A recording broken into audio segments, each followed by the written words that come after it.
तो बच्चों आज हम लोग पढ़ेंगे दूसरा चैप्टर जिसका नाम है सॉल्यूशन। विलयन। विलयन किसे कहते हैं, पहले हम लोग इसको जाने। विलयन होता क्या है? दो या दो से अधिक पदार्थों का समांगी मिश्रण विलयन कहलाता है।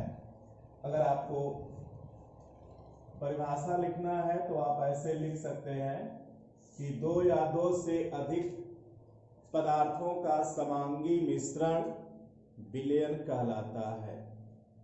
यानी जो हमारा विलयन है वह कैसा होगा? समांगी होगा, होमोजीनस। यानी जो विलयन होता है, इस विलयन में दो घटक होते हैं। विलयन के दो घटक होते हैं। कौन कौन? एक घटक को कहा जाता है विलेय और दूसरा घटक कहलाता है विलायक। विलेय को सॉल्यूट कहा जाता है और विलायक को बच्चों हम लोग कहते हैं सॉल्वेंट। सॉल्यूट और सॉल्वेंट ये दोनों मिल करके क्या बना लेते हैं? विलयन बना लेते हैं। होमोजीनस मिक्सचर बन जाता है, समांगी मिश्रण इसको कहा जाता है विलयन। अब ये विलेय और विलायक की भौतिक अवस्था के आधार पर विलयन हमारे कितने प्रकार के होते हैं ये देखा जाएगा। तो भौतिक अवस्था के आधार पर विलेय और विलायक की भौतिक अवस्था के आधार पर विलयन हमारे 9 प्रकार के होते हैं। जैसे मान लीजिए यहां पर विलेय और यहां पर विलायक ले लिया जाए तो विलेय हमारा ठोस हो सकता है, द्रव हो सकता है और गैस हो सकता है। इसी तरह से विलायक भी हमारा ठोस, द्रव और गैस ये हो सकता है। तो हमारे विलयन कितने तरह के संभव हैं? तो जैसे विलेय हमारा ठोस है तो ठोस का ठोस विलायक में विलयन बनाया जाए, ठोस का द्रव विलायक में बनाया जाए और ठोस का गैस विलायक में बनाया जाए। तो यहां से हमारे 3 विलयन बन रहे हैं। इसी तरह से द्रव का ठोस में, द्रव का द्रव में और द्रव का गैस में। तो 3 विलयन यहां पर भी बने। और गैस विलेय का हम बनाएंगे इसी तरह से तो 3 विलयन बनेगा। गैस का ठोस में, गैस का द्रव में और गैस का गैस। इस तरह से हमारे कुल विलयन की संख्या कितनी हो गई? 9 प्रकार के विलयन बनाए जा सकते हैं। किस आधार पर? विलेय और विलायक की भौतिक अवस्था के आधार पर। विलेयता किसे कहते हैं? विलेयता को हम परिभाषित कर सकते हैं स्थिर ताप पर 100 ग्राम विलायक को संतृप्त करने के लिए आवश्यक पदार्थ की मात्रा उस पदार्थ की विलेयता कहलाती है। स्थिर ताप पर 100 ग्राम विलायक को संतृप्त करने के लिए आवश्यक पदार्थ की मात्रा उस पदार्थ की विलेयता कहलाती है। अब ये जो विलेयता होती है, विलेयता को प्रभावित करने वाले कारक कौन कौन से फैक्टर हैं जो विलेयता को प्रभावित करते हैं? विलेयता को प्रभावित करने वाले कारक, तो यहाँ पर विलेयता को प्रभावित करने वाले कारक जैसे पहला है ताप, दूसरा है विलेय तथा विलायक की प्रकृति, और तीसरा है सम आयन प्रभाव। सम आयन प्रभाव, तो जैसे पहला कारक है ताप। ताप द्वारा हमारी विलेयता प्रभावित कैसे होती है? तो ऐसे पदार्थ जिनको घोलने पर उष्मा अवशोषित होती है, तो उन पदार्थों की विलेयता ताप बढ़ाने पर बढ़ती है। यानी जिन पदार्थों की विलेयता उष्मा शोषी होती है, उनकी विलेयता ताप बढ़ाने पर बढ़ती है। जैसे पोटेशियम नाइट्रेट है, ग्लूकोज है, सुक्रोज है, इनकी विलेयता ताप बढ़ाने पर बढ़ती है, क्योंकि इनको घोलने के लिए उष्मा अवशोषित होती है। और जिन पदार्थों को घोलने पर उष्मा उत्सर्जित होती है, उन पदार्थों की विलेयता ताप बढ़ाने पर घटती है। जैसे हमारा NaOH है, KOH है, CaOH twice calcium hydroxide ETC, ऐसे पदार्थ हैं। इनको यदि जल में घोला जाए तो इनके घोलने पर उष्मा उत्सर्जित होती है, अर्थात इनकी जल में विलेयता उष्मा क्षेपीय क्रिया है। इसलिए उष्मा क्षेपीय क्रियाओं की विलेयता ताप बढ़ाने पर घटती है। तो दूसरा फैक्टर है विलेय तथा विलायक की प्रकृति। तो जैसा विलेय होता है उसी के अनुसार यदि विलायक रहेगा तो उसकी विलेयता अधिक होगी। जैसे विलेय हमारे दो तरह के हो सकते हैं, एक अध्रुवीय होता है और एक ध्रुवीय होता है। उसी तरह से विलायक भी हमारे दो तरह के होते हैं, ध्रुवीय और अध्रुवीय। तो यदि हमारा विलेय आयनिक है, जैसे कोई भी लवण है तो आयनिक होता है, वह ध्रुवीय होता है, तो आयनिक जो लवण है उसके लिए उचित विलायक ध्रुवीय विलायक होगा, जैसे जल होगा या कोई दूसरा आयनिक विलायक हो, तो उसमें उसकी विलेयता अधिक होगी। और यदि पदार्थ हमारा विलेय जो है अध्रुवीय है, सहसंयोजी है, तो उसकी विलेयता अध्रुवीय विलायक में यानी सहसंयोजी विलायक यानी कार्बनिक विलायक में अधिक होती है। जैसे नमक है, नमक की पानी में विलेयता अधिक होती है, और कार्बन टेट्राक्लोराइड में यदि नमक को घोलें तो विलेयता कम हो जाती है।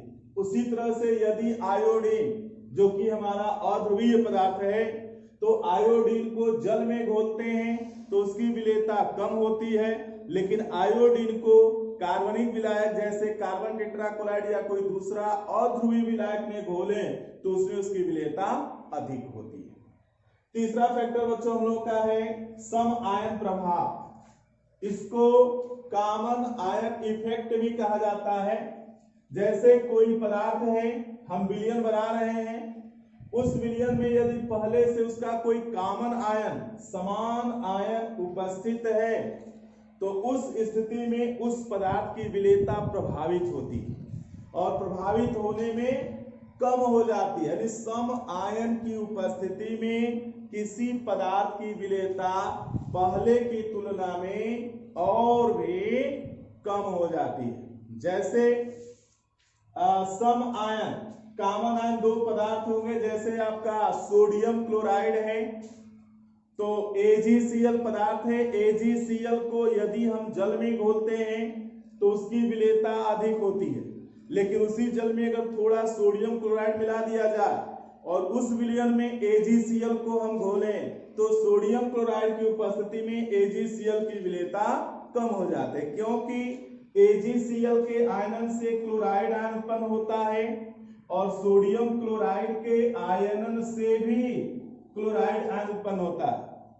तो ये समान आयन हो गया, यानी ये सम आयन हो गया। तो NaCl की उपस्थिति में, यानी सम आयन की उपस्थिति में अब AgCl की विलेयता कम हो जाती है। यह कहलाता है सम आयन प्रभाव। अगला चीज हम लोग को पढ़ना है संतृप्त विलयन, सैचुरेटेड सॉल्यूशन। संतृप्त विलयन किसे कहते हैं? संतृप्त विलयन वह विलयन जिसमें स्थिर ताप पर और अधिक विलेय डालने पर न घुले, उस विलयन को संतृप्त विलयन कहते हैं। यानी उस स्थिर ताप पर उस विलयन में और विलेय डाला जाए तो उसमें नहीं घुलेगा, तो यह विलयन कहलाता है संतृप्त विलयन। अब इसके बाद अगला विलयन हमारा आता है असंतृप्त विलयन, अनसैचुरेटेड सॉल्यूशन। तो असंतृप्त विलयन किसे कहते हैं? ऐसा विलयन जिसमें स्थिर ताप पर विलेय की मात्रा और डालने पर घुल जाता है, तो ऐसे विलयन को कहते हैं असंतृप्त विलयन। यानी असंतृप्त विलयन में उस स्थिर ताप पर उस विलयन को संतृप्त होने के लिए उसमें जो विलेय की आवश्यक मात्रा होती है उससे कम मात्रा विलीन रहती है, तो ऐसे विलयन को हम लोग कहते हैं असंतृप्त विलयन। और अगला विलयन हम लोग का आता है अति संतृप्त विलयन, सुपर सैचुरेटेड सॉल्यूशन। अति संतृप्त, बच्चों यहां नाम से ही आपको स्पष्ट होगा, अगर इसका विच्छेद करें तो अति संतृप्त विलयन, अति, अति माने होता है अधिक, अधिकता। संतृप्त विलयन यानी वह विलयन जिसमें उसको संतृप्त होने के लिए आवश्यक मात्रा से अधिक मात्रा उपस्थित रहती है, ऐसे विलयन को कहते हैं अति संतृप्त विलयन। यानी अति संतृप्त विलयन यह विशेष परिस्थिति में बनता है, सामान्यतः नहीं बनता है। तो विशेष परिस्थिति में ऐसा विलयन जिसमें संतृप्त होने के लिए जितनी विलेय की आवश्यकता होती है उससे अधिक मात्रा उपस्थित रहती है, तो ऐसे विलयन को हम लोग कहते हैं अति संतृप्त विलयन। जैसे जैसे यहां पर आप देख सकते हैं Na2S2O3 इंटू 5S2, यह सोडियम थायोसल्फेट है। यदि सोडियम थायोसल्फेट को सावधानी पूर्वक धीरे धीरे गर्म किया जाए तो जो ये क्रिस्टलन जल है, इसी क्रिस्टलन जल में यह सोडियम थायोसल्फेट धीरे धीरे घुलता है और घुल करके अति संतृप्त विलयन बना लेता है। इसी तरह से Na2SO4 इंटू 10H2O, ग्लावासाल, सोडियम सल्फेट डेकाहाइड्रेट। अगर इस लवण को सावधानी पूर्वक धीरे धीरे गर्म किया जाए तो यह लवण, यह पदार्थ अपने क्रिस्टलन जल में धीरे धीरे घुलकर अति संतृप्त विलयन बना लेता है। हेनरी का नियम, हेनरीज लॉ। हेनरी का नियम गैस की द्रव में विलेयता से संबंधित है। तो हेनरी का नियम क्या है? स्थिर ताप पर किसी विलायक के एकांक द्रव्यमान में विलीन गैस की मात्रा उसके दाब के समानुपाती होता है। यानी मान लिया जाए कि W ग्राम गैस है जो विलायक के एकांक द्रव्यमान में P दाब पर घुली है, तो हेनरी नियम से ये जो गैस की मात्रा है इस दाब के समानुपाती होगा परिभाषा के अनुसार। तो W समानुपाती P, और हम कह सकते हैं कि W/P बराबर नियतांक। यदि जो गैस द्रव में विलेय है उसकी विलेयता को मोल प्रभाज के पदों में मापा जाए, तब हेनरी नियम आपका हो जाएगा कि जो विलयन में गैस का आंशिक दाब होता है वह विलयन में गैस के मोल प्रभाज के समानुपाती होता है। यदि मोल प्रभाज का संकेत x लिया जाए और गैस का आंशिक दाब P हो, तो हेनरी नियम फिर से हो जाएगा P समानुपाती x। और जब इसको हम बराबर करेंगे तो समानुपात की जगह पर तो एक नियतांक आ जाएगा, तो यहाँ P बराबर KH इंटू x लिखा जाता है, जहां KH कहलाता है हेनरी नियतांक, हेनरी स्थिरांक। यह जो KH का मान होता है हेनरी नियतांक होता है, यह गैस के प्रकृति पर निर्भर करता है। अब हम लोगों को पढ़ना है सांद्रता। सांद्रता किसे कहते हैं? सांद्रता किसी विलयन के एकांक आयतन में विलीन विलेय की मात्रा विलयन की सांद्रता कहलाती है। यानी सांद्रता का सूत्र हम लिखना चाहें तो लिख सकते हैं सांद्रता बराबर विलेय की मात्रा बटा विलयन का आयतन। यानी एकांक आयतन में विलीन विलेय की मात्रा विलयन की सांद्रता कहलाती है। अब विलेय की मात्रा कई रूपों में कई पदों में हम लेंगे, उस तरह से सांद्रता की इकाइयां भी कई तरह की आएंगी। सांद्रता को हम लोग कैसे व्यक्त करते हैं? सांद्रता को व्यक्त करने की दो विधियां हैं।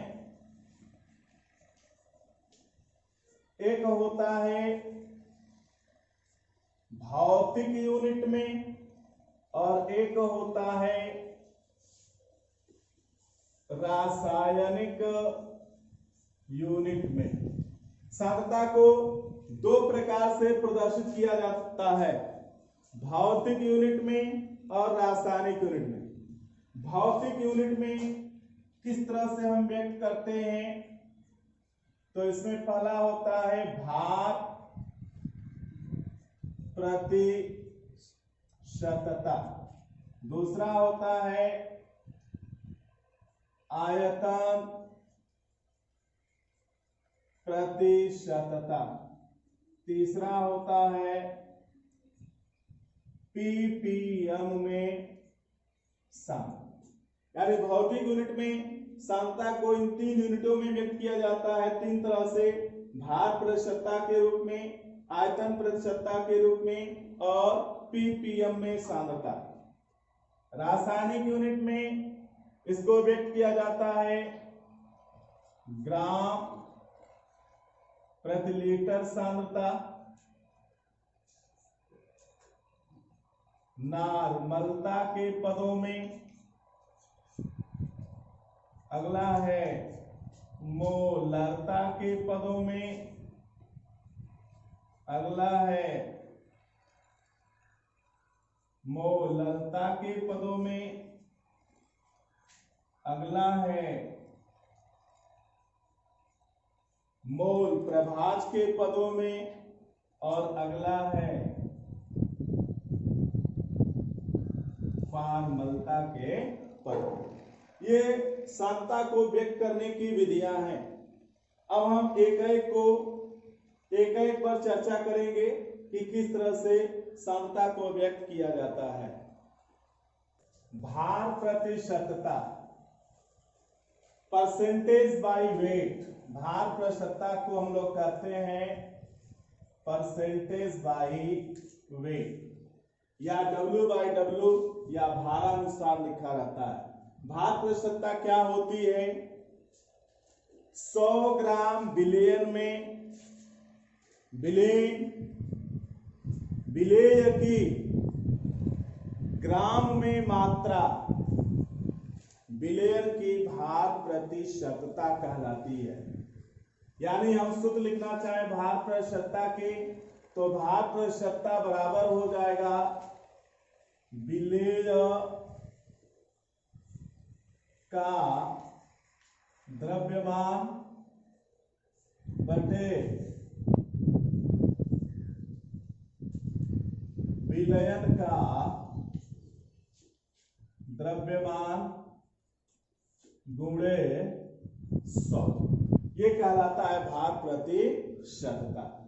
जैसे कोई विलयन दिया हो कि जैसे NaCl 40% विलयन भारानुसार है, तो इसका क्या तात्पर्य होगा?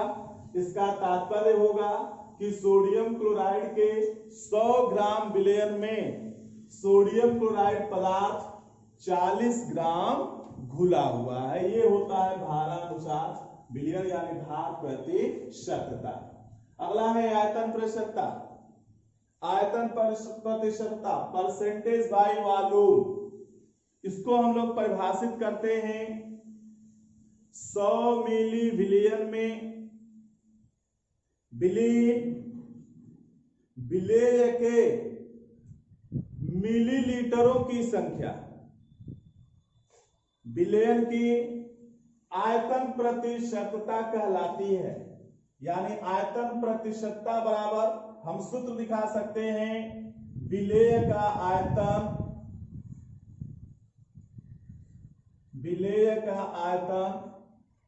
मिलीलीटर में बटा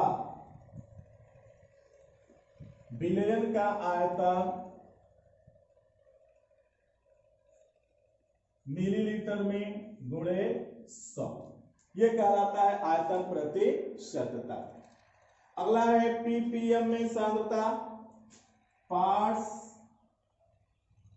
पर मिलियन। ये ppm में सांद्रता होती है। आप जानते हैं ppm पार्ट्स पर मिलियन, 1 मिलियन 10⁻6 को कहा जाता है, यानी 10 लाख को 1 मिलियन कहा जाता है।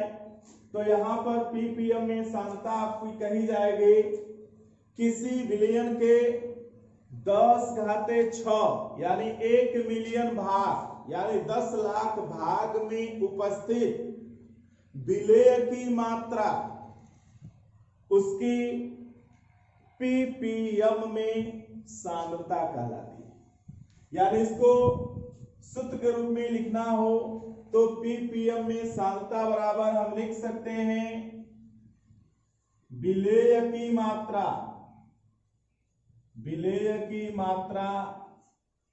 बटे विलयन की मात्रा गुणे 10⁻6। यहां पर मात्रा है तो हम भार के रूप में भी ले सकते हैं, आयतन के रूप में भी ले सकते हैं और मोल के रूप में भी ले सकते हैं। तो अगर हम भार के रूप में लेंगे तो विलेय का भार ग्राम में बटे विलयन का भार ग्राम में गुणे 10⁻6। यदि हम आयतन के रूप में लेंगे तो ppm में सांद्रता हो जाएगी विलेय का आयतन मिलीलीटर में बटे विलयन का आयतन मिलीलीटर में गुणे 10⁻6। यदि हम मोल के पदों में लिखना चाहें ppm तो सूत्र बन जाएगा विलेय के मोलों की संख्या बटे विलयन के मोलों की संख्या अगुणे 10 घाते 6। तो इस तरह से हम भार प्रतिशतता, आयतन प्रतिशतता और पीपीएम में सांद्रता को व्यक्त कर सकते हैं।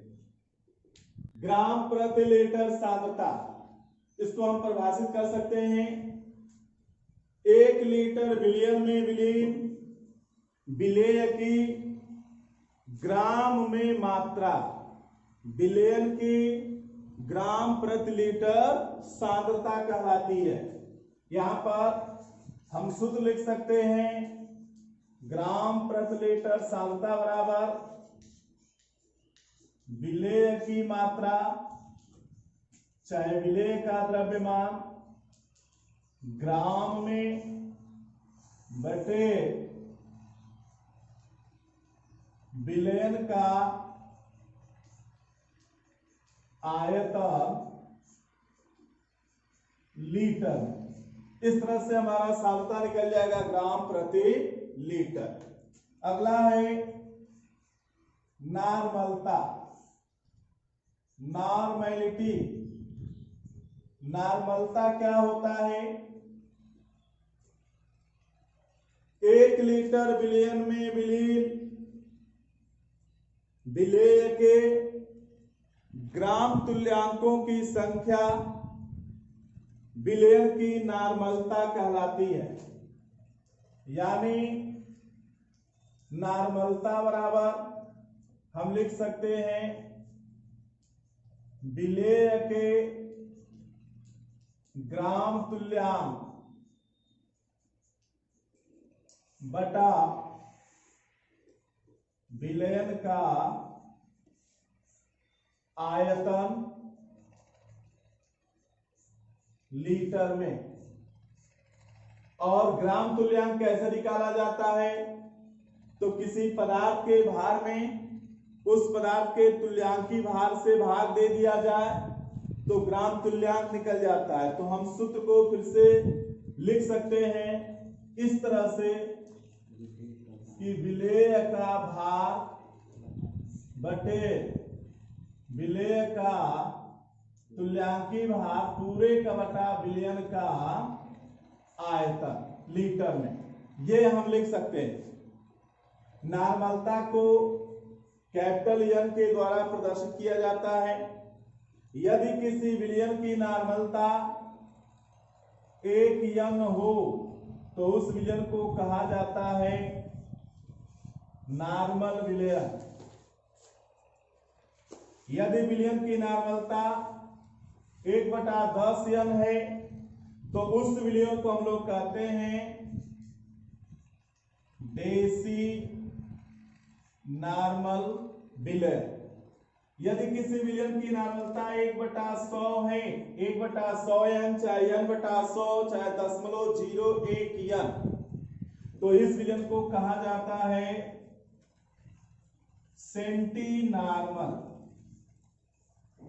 इसको कहते हैं सेंटी नॉर्मल विलयन। यदि विलयन की नॉर्मलता 1/1000 है तो यह विलयन कहलाता है मिली नॉर्मल विलयन।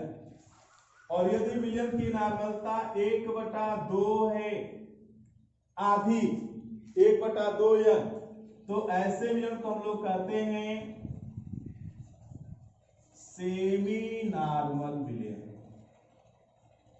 सेमी नॉर्मल विलयन, आप ध्यान दीजिएगा सेंटी नॉर्मल और सेमी नॉर्मल दोनों में थोड़ा सा फर्क है। सेंटी 100वां भाग होता है और सेमी नॉर्मल आधा होता है। सेमी का मतलब होता है हाफ, आधा। तो जिस विलयन की नॉर्मलता आधी होती है उस विलयन को सेमी नॉर्मल, और जिस विलयन की नॉर्मलता 1/100 है उसको हम लोग कहते हैं सेंटी नॉर्मल। मोलरता क्या होती है? जैसे नॉर्मलता उसी तरह से मोलरता। किसी विलयन के 1 लीटर में विलीन विलेय के मोलों की संख्या उस विलयन की मोलरता कहलाती है। यानी मोलरता बराबर हम लिख सकते हैं विलेय के मोलों की संख्या, विलेय के मोलों की संख्या बटे विलयन का आयतन लीटर में, ये हो जाती है मोलरता। चूंकि हम लोग जानते हैं कि मोलों की संख्या कैसे निकालते हैं, पदार्थ के भार में पदार्थ के अणुभार से भाग दे दिया जाता है, तो हम मोलरता को ऐसे भी लिख सकते हैं कि विलेय का भार बटे विलेय का अणुभार, ये मोलों की संख्या हो गया, बटा विलयन का आयतन लीटर। मोलरता को कैपिटल एम से प्रदर्शित किया जाता है, जैसे नार्मलता में हमने देखा उसी तरह से मोलरता में भी यदि किसी विलयन की मोलरता 1 यम हो, 1 हो, तो ऐसे विलयन को मोलर विलयन कहते हैं। यानी वह विलयन जिसकी मोलरता 1 होती है उसे मोलर विलयन कहते हैं। 1/10 यम होने पर डेसीमोलर, 1/100 यम होने पर सेंटीमोलर, 1/1000 होने पर मिलीमोलर और 1/2 होने पर सेमी मोलर विलयन कहते हैं। मोलरता के बाद मोललता, मोललता क्या होती है? मोलैलिटी, इसको स्मॉल एम से प्रदर्शित किया जाता है। मोललता, ध्यान से देखिएगा, इसमें 2 ल है, मोलरता और मोललता में फर्क है। मोललता क्या होती है?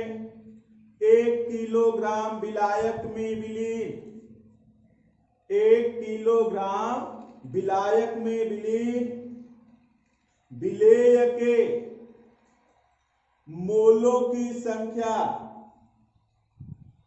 मोललता कहलाती है। 1 किलोग्राम विलायक में विलीन विलेय के मोलों की संख्या विलयन की मोललता कहलाती है। यानी मोललता बराबर हम कह सकते हैं विलेय के मोलों की संख्या, विलेय के मोलों की संख्या बटे विलायक का भार किलोग्राम में।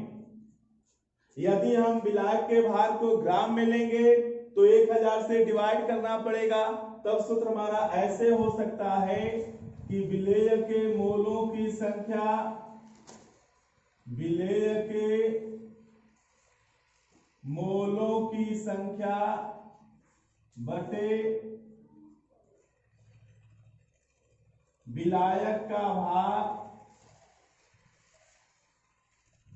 ग्राम में गुणे 1000। इस पर भी हमारी मोललता निकल जाएगी। यहां ध्यान देने योग्य बात है कि यहां विलयन का आयतन नहीं लिया गया है, यहां पर विलायक का भार लिया गया है।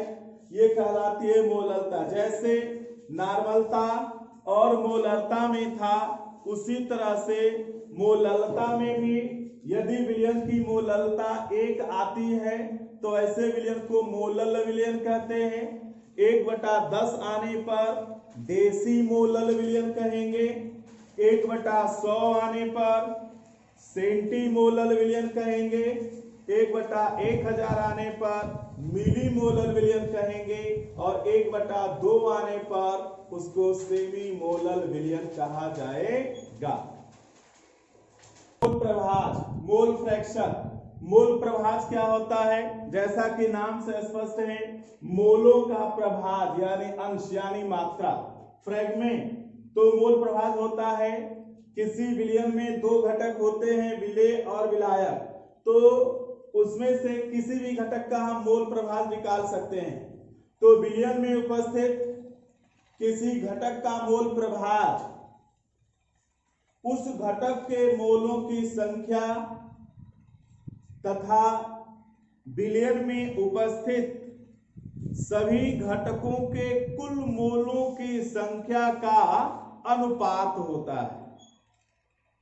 जैसे विलयन में दो घटक विलेय और विलायक होते हैं, तो यदि हमको विलेय का मोल प्रभाज निकालना है तो हम कह सकते हैं कि विलेय का मोल प्रभाज बराबर विलेय के मोलों की संख्या बटे विलयन के कुल मोलों की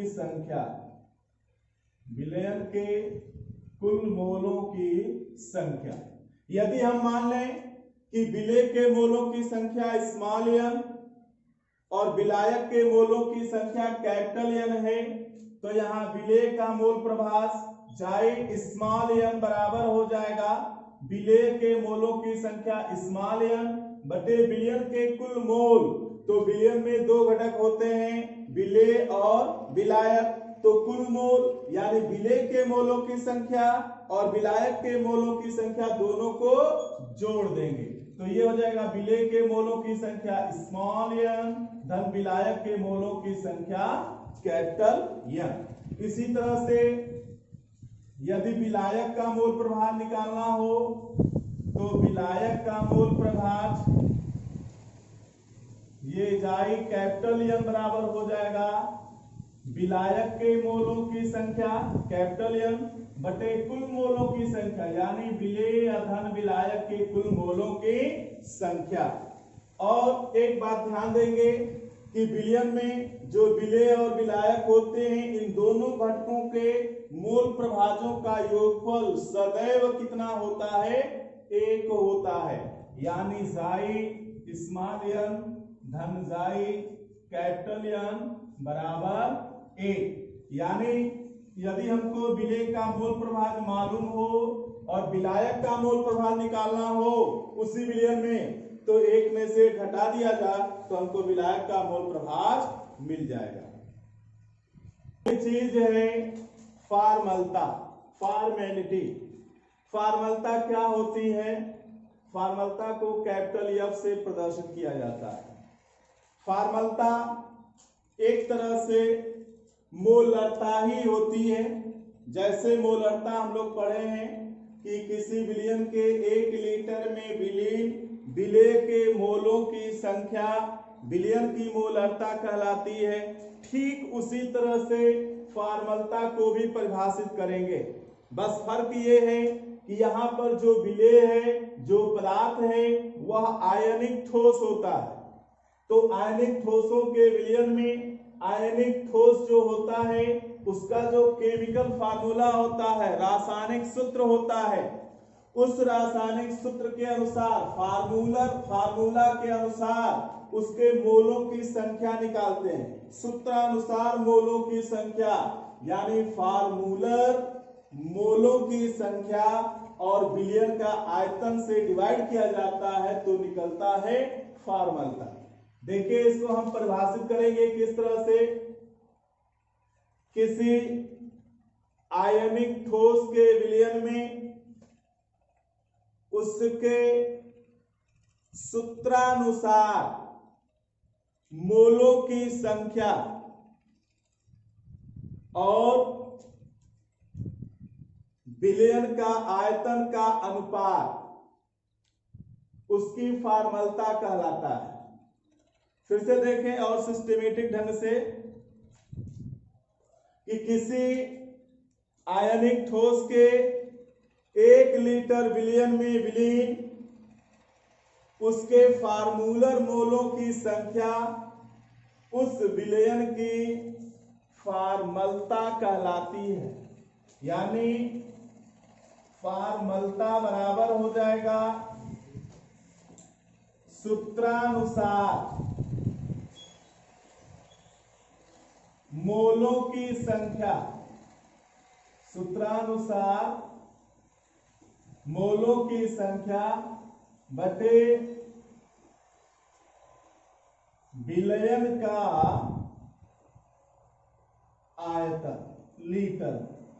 फार्मूलर मोलों की संख्या, सूत्रानुसार मोलों की संख्या बटे आयतन लीटर में, इससे निकलता है फार्मलता, इसको एफ से डिनोट करते हैं। और जैसे नॉर्मलता, मोलरता और मोललता में था, उसी तरह से फार्मलता में भी यदि विलियम की फार्मलता 1 आ जाती है तो उसको हम लोग कहते हैं फार्मल विलियम। इसी तरह से 1/10 आने पर डेसी फार्मल विलियन, 1/100 आने पर सेंटी फार्मल विलियन और 1/1000 आने पर मिली फार्मल विलियन और 1/2 आने पर हम कह सकते हैं सेमी फार्मल विलियन।